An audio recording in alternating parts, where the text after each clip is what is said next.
Hello fellow thinkers, my name is Balázs and welcome back to my channel Inner Talks.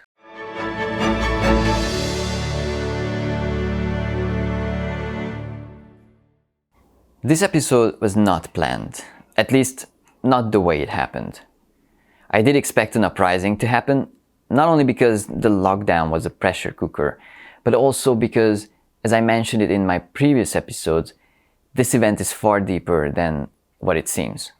First of all, let's be clear. In case you haven't seen my previous 3 videos, that this virus, this pandemic, is just the symptom of something more important than what we are aware of collectively. So when this current social revolution started, it wasn't a surprise for me. This is another symptom, but we're a step closer to understanding the cause. We're going from physical to spiritual. Now, I know seemingly Black Lives Matter has nothing to do with COVID-19, but do you remember how I broke it down that this pandemic is about us disregarding our own environment, and how environment is everything outside of the individual, not only nature? Before you think that I would like to divert the attention from Black Lives Matter, that's absolutely not my goal. Moreover, racism is a very important part of how we disregard our environment. But it is true that I do believe this movement is just one step towards healing from this pandemic, which is not COVID-19. Once again, I'd like to point out COVID-19, George Floyd's death, are symptoms of dysfunctional social structures that we need to shift from collectively in order to survive and thrive on this planet. Unlike in previous episodes, I'm not going to break things down to different layers of existence, but I'll point out the connections between the protests and the pandemic. I'm sure by now you guys remember how important role breathing has in this whole event. And if you're confused now which event I mean, that's no surprise. People catching COVID had breathing difficulties. Eric Garner couldn't breathe. George Floyd died due to being choked, stepped on, being oppressed, physically and spiritually. Can you see the connection? Who's taking our breath away? Who's kneeling on our necks? It's not just one cop, or the police in general, or a political party, or a virus. It is a system that's due to be changed. And why am I so happy to see thousands of people marching on the streets now? Because only we can bring this change. Only we can realize the power we have. Only we can educate ourselves. Only we can stand up and stop letting ourselves be choked, be pushed down, be muted, be humiliated. So how can we achieve that? Well, that's going to be a long way. Do you know how racism seeps into our pores from early childhood, regardless of skin color? And that we act unconsciously based on these ideas. The same way we've been in this dysfunctional spiritual system for a long time, before we or our parents or grandparents were born. So it's not going to be easy. It's like creating a new realm that you've never lived in. It's like telling someone who was born into captivity what freedom is like. But we humans have a huge advantage. We can use our minds to create a new reality, and we have evolved enough to make it happen. First of all, let me point out one thing in these protests that I'd like to be reimagined. On most of these protests, people are chanting, "I can't breathe," because those were Eric Garner's last words. But when he said that, he was going through a trauma. And when we are chanting this, remember this trauma, and we inflict the same trauma on ourselves unconsciously. So instead of chanting, "I can't breathe," let's chant, "We can breathe. We can breathe." Feel how much more empowering it is. Feel how much more connecting it is. You're not disrespecting Eric Garner by this, but you're healing for him and for yourself. There are many bad things coming from social media or media in general, but because we're still learning to use it, we can create chaos and destruction with it, but we can also learn to use it for something constructive.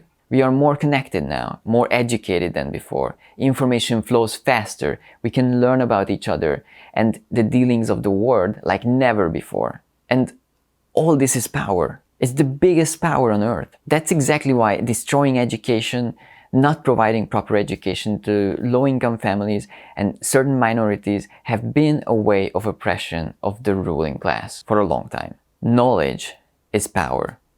It can disarm more enemies than guns, but oppressors will want you to resort to violence. Why?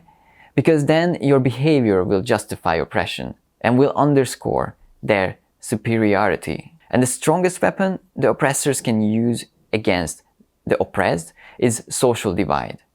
Divide and rule. It is a very simple logic. Just think about it. Let's say there's 3 of us. You, another person, and me. And for some reason, you decide that I'm the lead. Now, if I can turn the 2 of you against each other, then it's already 2 against 1. And I don't even have to stand on either of your sides. This tactic has been used since the ancient Greeks. It's been used by emperors like Julius Caesar or Napoleon. And it's still used today. Maybe it's not so obvious, but it's there.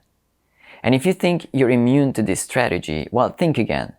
Think how many ways we are divided by race, religion, gender, age, social status, sexual orientation.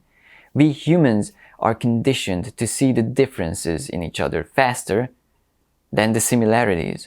It's faster, it's easier, it takes no effort to see you look different than me. But it takes work and time and energy to get to know you, to get to learn all the things that are similar in you and me. And that is the only way out. That is the only weapon against oppressors, to form a brotherhood, sisterhood with your fellows, oppressed or not. Start a conversation. Learn about each other. Don't assume and don't be mad if you disagree. Just because you disagree, it doesn't make either one of you right. Your perspective is yours. If you find people who share that, great. If you don't, then at least you'll have a chance to hear other perspectives and you can learn from that. Because we're all in this together. You remember how that was a slogan born during the quarantine? And how that applies to the protests also. Can you once again see the connection?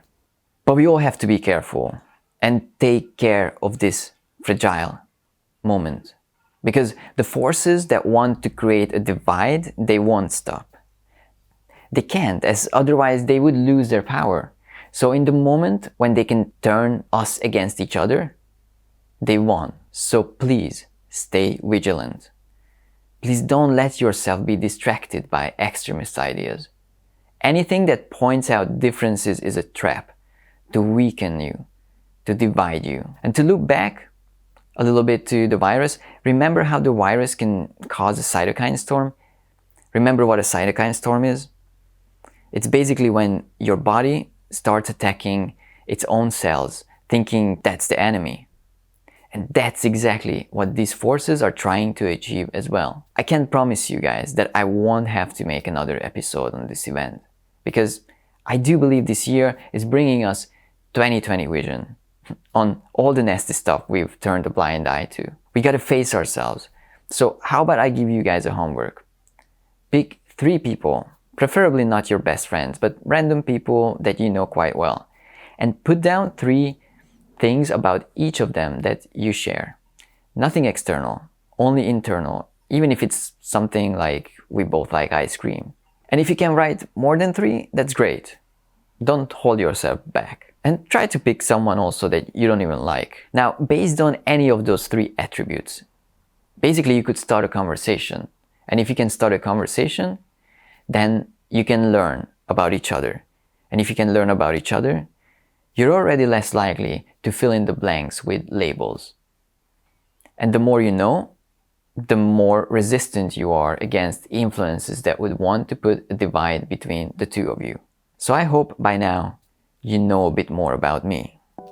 I hope you can see that my goal is the opposite of any oppressors.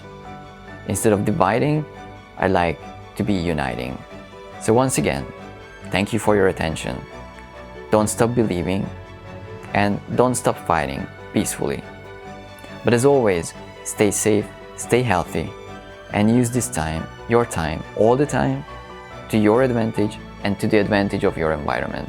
See you all next time.